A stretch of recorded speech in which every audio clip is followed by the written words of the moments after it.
بسم اللہ الرحمن الرحیم. اظہر علی ہوں اور آپ دیکھ رہے ہیں ڈیلی میدان.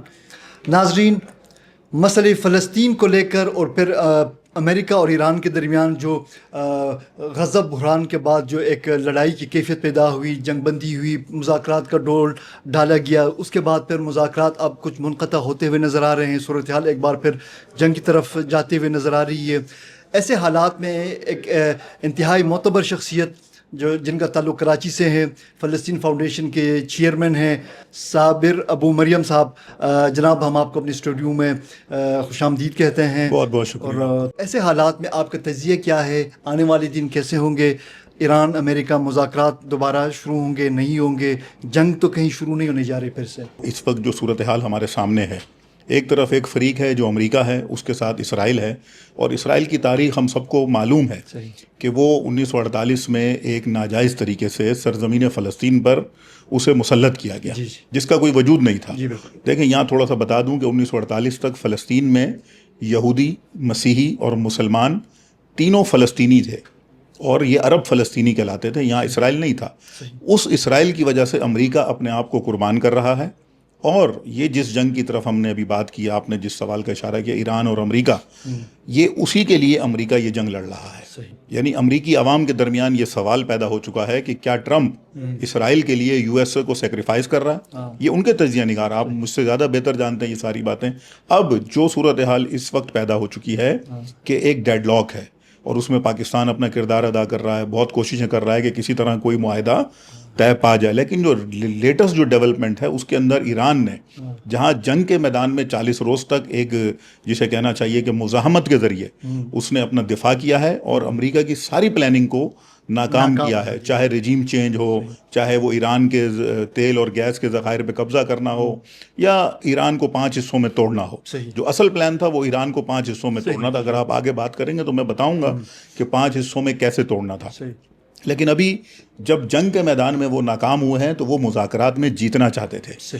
لاسٹ مذاکرات میں آپ نے دیکھا ہے کہ 21 گھنٹے کے اندر جے ڈی وینس یہاں سے فرار کر گئے، اور انہوں نے ایک زبردستی پریس کانفرنس کی اور کہا کہ ایران ہماری شرائط پر بات نہیں کر رہا. ایران آپ کی شرائط پہ کیوں بات کرے گا؟ آپ کی شرائط پہ تو وہ بات کریں گے کہ جنہوں نے جنگ ہاری ہو. ایران کیونکہ جنگ میں پوزیشن مستحکم ہے تو آپ اس سے مذاکرات کی اس کے فریم ورک پر بات کر رہے ہیں. اگر وہ ہارا ہوا ہوتا تو آپ کیوں مذاکرات کرتے؟ یہ تو کوئی قانونی نہیں ہے نا انٹرنیشنل جو ریلیشنز کے اندر.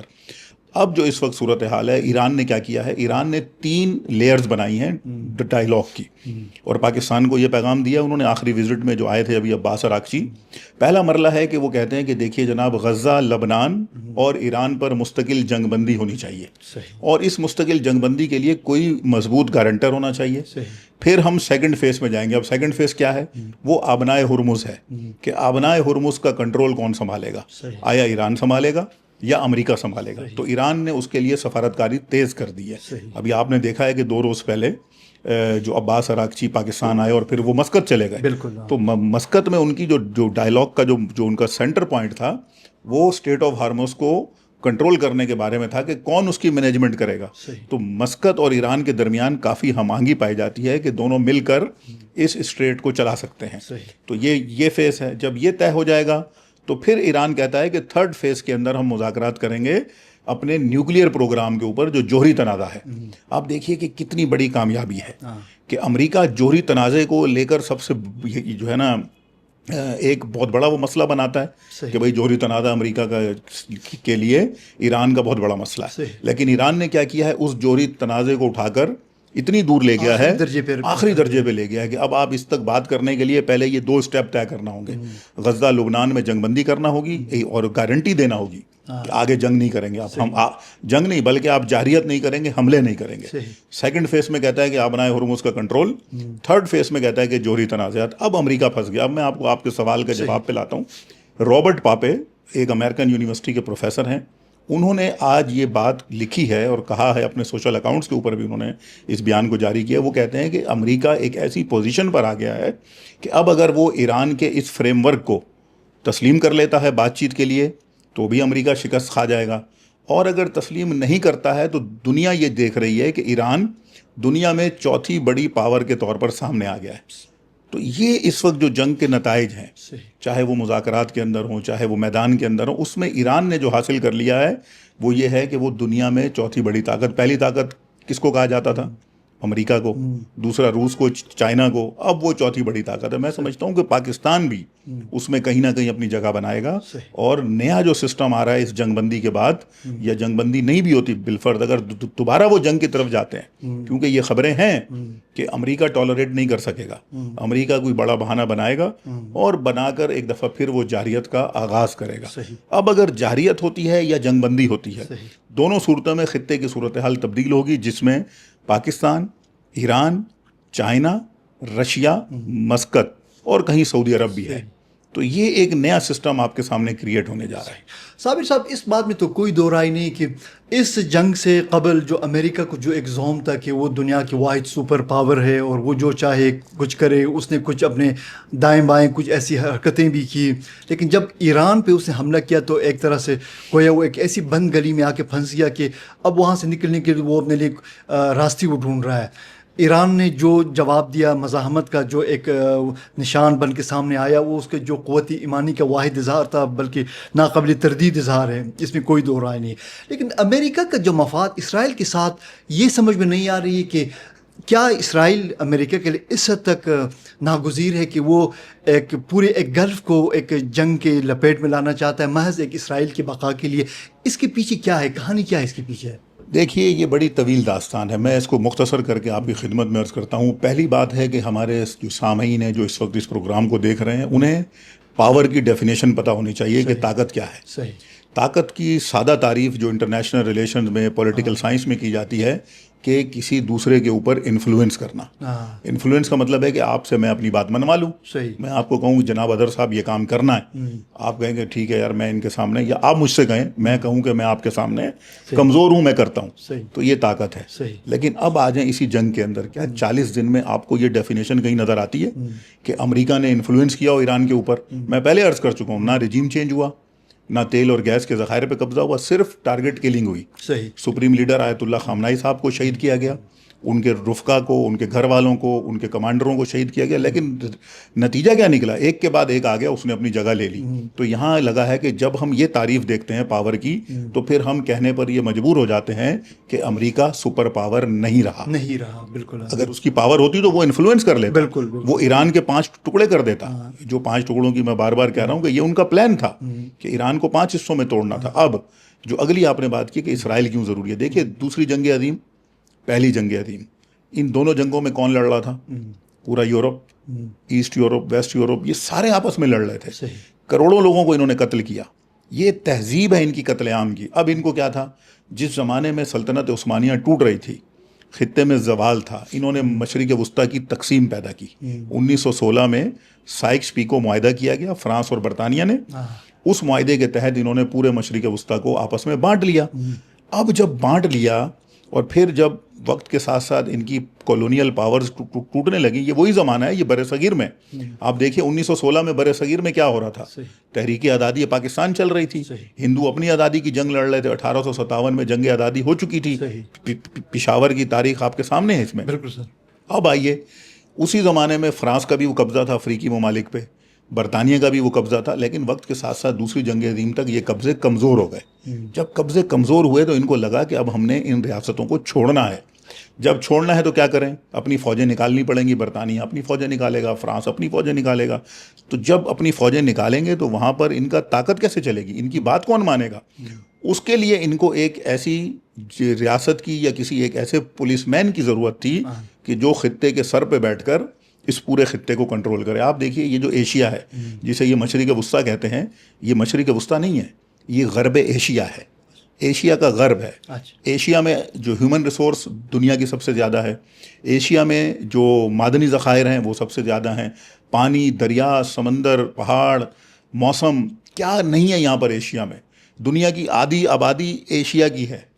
یعنی دنیا کے سب سے زیادہ وسائل ہمارے بر اعظم میں پائے جاتے ہیں. یورپ کے پاس کیا ہے؟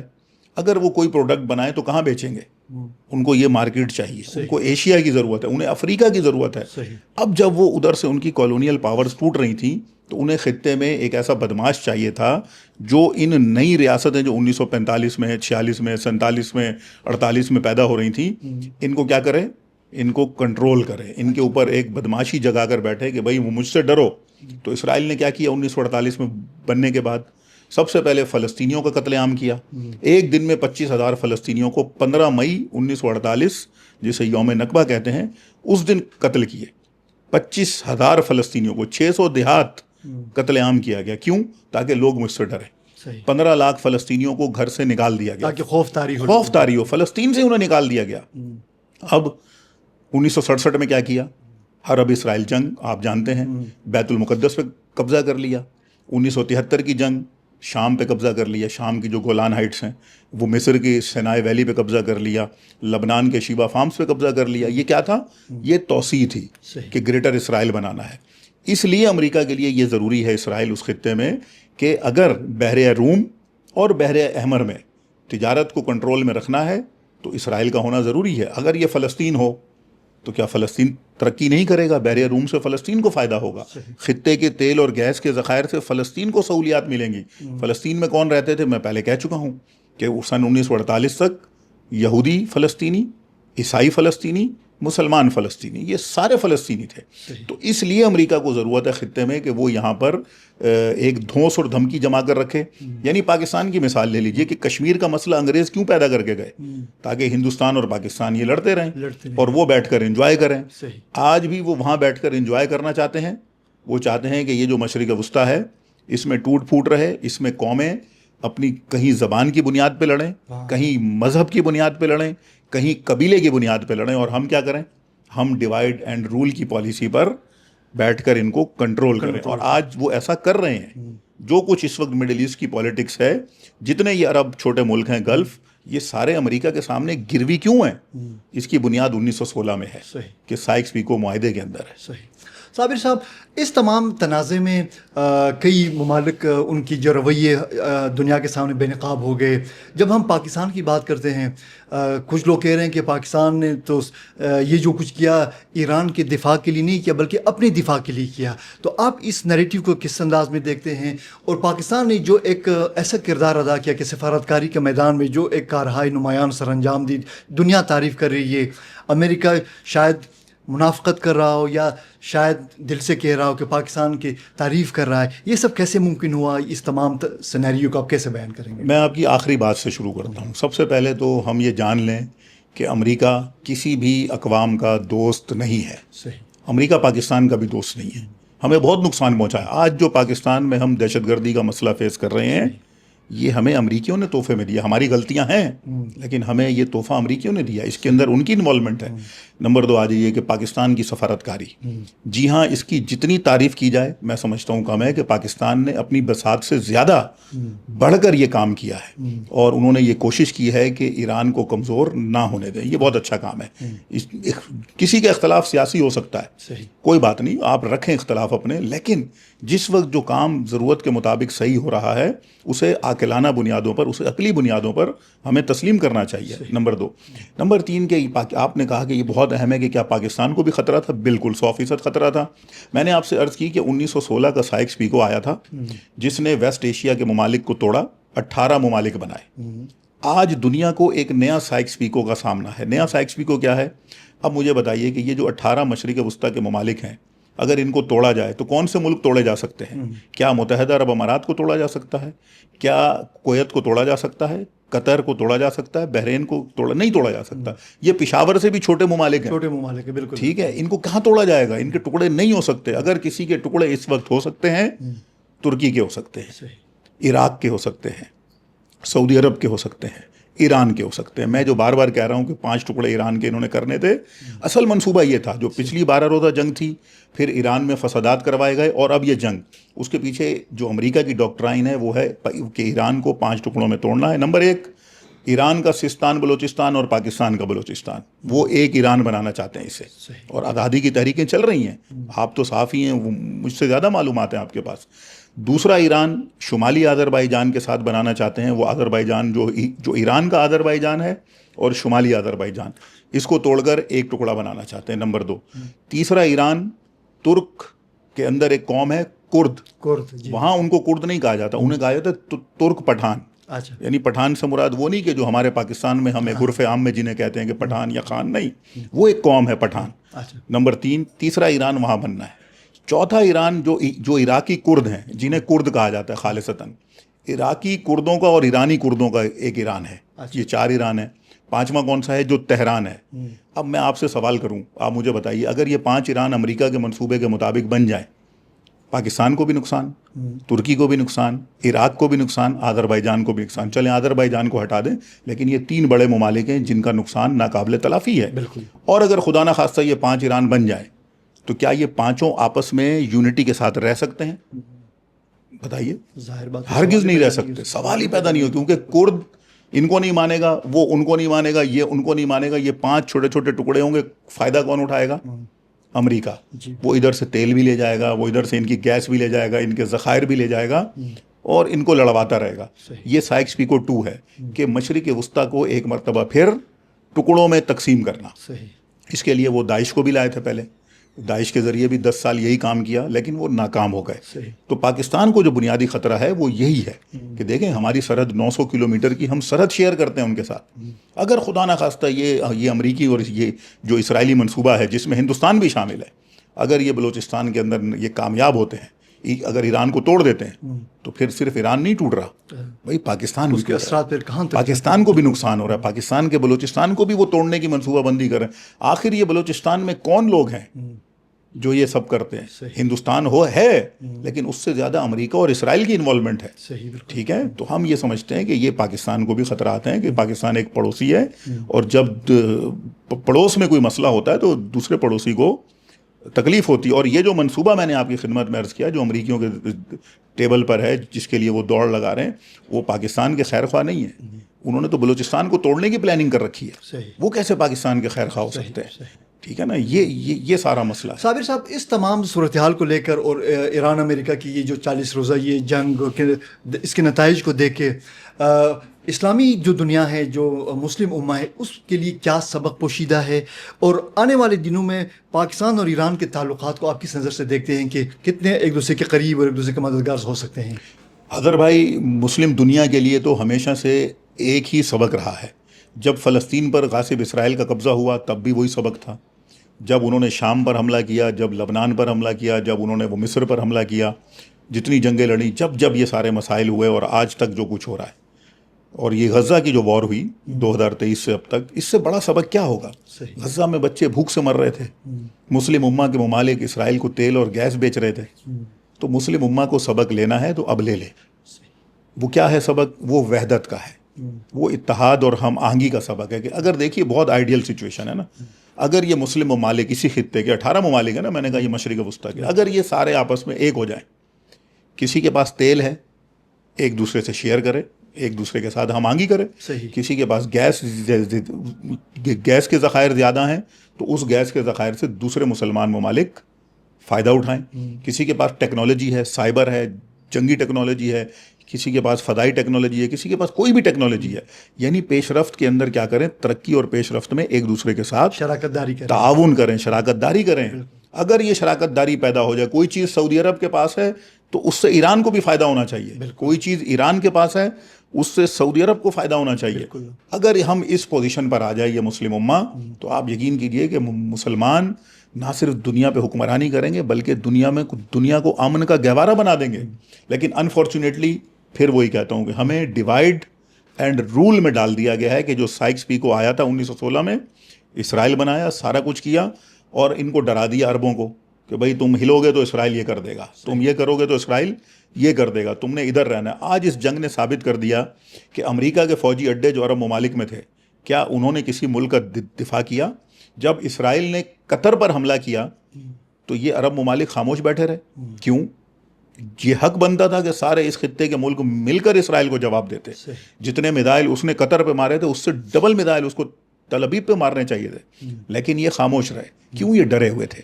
اب بھی وقت ہے, ہم ان کو تنقید نہیں کرتے, ہم ان پہ اپنا وہ غصہ چھوڑ دیتے. ہم کہتے ہیں آگے بڑھیں, ایک ہو جائیں. آپ اوپر ایک ہو جائیں گے, ادھر عوام ایک ہو جائیں گے.